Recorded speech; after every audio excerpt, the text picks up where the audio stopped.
আসসালামু আলাইকুম, সবাই কেমন আছেন? আশা করি ভালো আছেন। আলহামদুলিল্লাহ আমিও ভালো আছি। আজকে রান্না করব এই মূলা দিয়ে মুরগির পাও। পুরো রেসিপিটা আমাদের সাথে দেখতে থাকুন। এখন দিয়ে দেব পেঁয়াজ,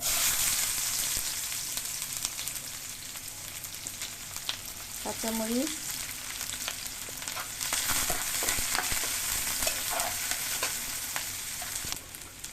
দিয়ে দেব 2টা এলাচ, দারচিনি,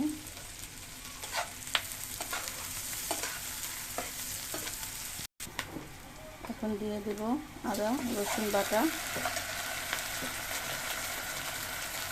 হলুদ গুঁড়ো,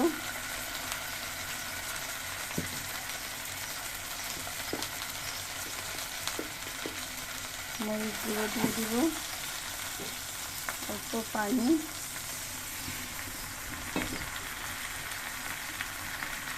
লবণ দিব, এখন ভালো করে একটু নাড়া দেব। ভালো করে মশলাটা কষিয়ে নেব। মশলাটা কষানো হয়ে গেছে, এখন মূলগুলো দিয়ে দেব।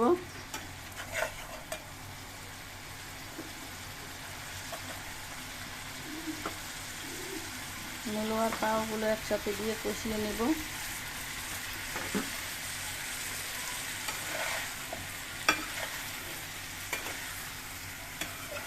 সবাই এখন ট্রাই করে দেখবেন। অনেকে ভাবে মূলা দিয়ে কীভাবে খায়।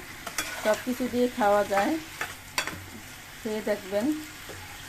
বেশি বেশি করে শেয়ার করবেন, লাইক কমেন্ট করবেন ও সাবস্ক্রাইব করে দিবেন। দেখুন তরকারিটা কষানো প্রায় হয়ে এসেছে।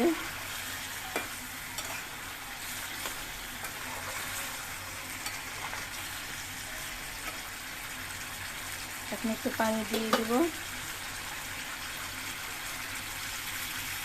এখন পানি দিয়ে নাড়া দিয়ে ঢেকে দেব।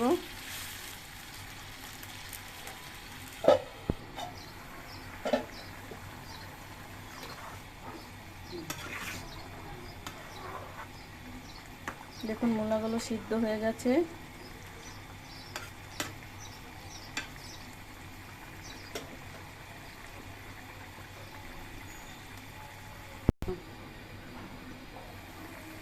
দেখুন কি সুন্দর তরকারি কালারটা হয়ে গেছে আমার তরকারি।